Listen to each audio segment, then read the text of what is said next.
Welcome to Marketing in Your Car, the podcast for funnel hackers everywhere. You are now part of a small group of underground entrepreneurs who are trying to change the world through the products and the services that we believe in. But because we don't rely on venture capitalists, we don't have financial safety nets. So we have to do things differently. We have to do things smarter. We do that through an art and a science we call funnel hacking. Now, this podcast will give you a glimpse at the daily life of a funnel hacker. So let's get started. Hey everybody, good morning. Today's a beautiful day, and I'm grateful because yesterday was a tough day. But today's beautiful. Like, I'm out here, I'm riding my bike again. It's a little chilly, and I wore shorts today. Probably a little too early to be shorts. I think I could do shorts or I could do bike, but doing both this early morning is probably not a good idea. Because yeah, I'm feeling it already. Dang. Anyway, and I hope that I gotta go back and listen to the last podcast I did on my bike, see if you guys can even hear what I'm talking about. Hopefully the wind's not too bad. But anyway, heading into the office today, we've got a webinar for Funnel Scripts 2.0. It's actually Funnel Scripts, but Jim's added like 50,000 million scripts. Not really, but a lot more. And it's been a year since we launched it, so we're relaunching it, raising the price, and it's gonna be fun. So that's what's happening today in about 90 minutes. Ooh, less than that.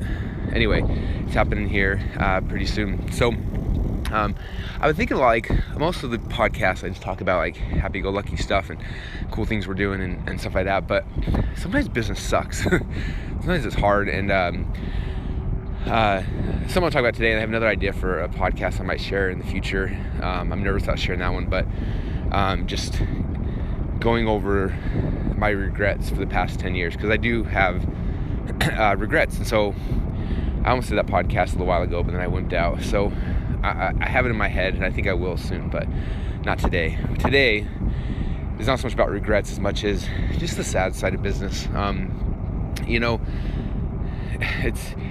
It's tough because when you get started as an entrepreneur, like, I don't know about you, but I just want to sell stuff, right? Like, I just want to create and sell. Like, that's like the fun part. Like, that's the part of business that's like so much fun, right? And initially when you start, it's just you in your basement or your closet, or you're on your laptop in your bedroom, wherever it is, usually, or maybe one of you and a partner, and you're starting the creation process, and you're doing stuff, and you're having fun, and you're selling, and you're trying to sell, and dang, it's cold. My fingers are numb. Anyway, but what's interesting is, at first, like, you have all these problems, like, I can't figure out how to sell, I can't figure out how to do this, I can't figure out, no one's buying, I can't get traffic cheap, and like, all the problems that happen at the first of your business, right? And I understand those. Like, I remember those. I work with a lot of people who are going through those, and that part of business kind of sucks too. But after a while, you figure out, like, what are you selling? What do people actually want? What are they excited for? You figure out how to get traffic. You figure out how to get eyeballs consistently, and like, you start doing some cool stuff there. And that part becomes really, really fun, right? And you start, excuse me, and everything's working, and you're like, sweet, all my problems are solved. I'm making sales, making money, things are good. And then what happens? Well, then you start getting a lot of customers and start emailing you, and then more people, and then eventually, like, you start drowning in, like, supporting all the customers that come in. I remember for a long time, I always prided myself, like, I answer all my own emails. And then after a couple of years of that, like, I couldn't do it anymore. Like, I went crazy. I couldn't go on vacation. I was on vacation, I was stressing out. Like, I couldn't create anymore because I was so busy. So finally, I had to hire someone to help support, and that, like, freed me. But as soon as you hire your first support person, now you've got people, and then there's payroll, and there's taxes, and there's all these new problems introduced, right? And then as you keep growing, then you try to figure out ways to maximize your time and figure out things you like the most, and do that, and then start outsourcing and hiring people to do the other parts.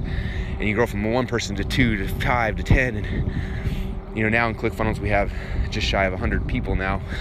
Crazy. I swore I'd never get back to the spot, but we've been a lot smarter this time around. And so with 100 people, there's all sorts of new challenges and issues, especially in my business where 90% of your employees are all entrepreneurs, and they all want to be selling stuff, and it's hard to keep them focused, and like, that's a constant struggle on my side. And there's other things, tax issues, trademark issues. Now we got all sorts of people out there using ClickFunnels. Now we're hiring a full-time, like, legal person just to scour the internet for compliance, and it's like success breeds a whole new level of challenges and hard things that you don't think about when you're like trying to figure out how to sell something at the beginning, right? But they come, and there's just different, what do you call it? There's different the SWOT analysis, strengths, weaknesses, opportunities and threats. Like there's different opportunities at each level, but of everything, the thing that I think sucks the worst in this whole business is when there's people you love and you care about, and people who've done great work for you that for whatever reason you have to let them go. And like I still can't get over that. I remember the first time I fired someone, I cried for the next hour, and the person was a horrible person. Like looking back now, like not only should I fire him, I should have called the cops and locked him up, and I still cried like a little baby. Anyway, so yesterday we had to let go a couple people that I've known me a long time that I care about, and just it wasn't the right fit anymore. And man, for me, like it destroys me. Like all day yesterday I couldn't even function or think or eat or like just because I hate it, because I know like what our business means to me, and like if someone took that away from me, how I would feel. And like I think I place all those things on them, and it's horrible. But it's one of those things that has to happen, and doesn't always make logical sense, but sometimes I don't know, So I just want to share with you guys today, because I know that depending where you're at, like there's different pains that you guys are all going through, and there's different pains every step in this process. But the ones for me that are always the worst is parting with people that are amazing, that you care about and you want to succeed.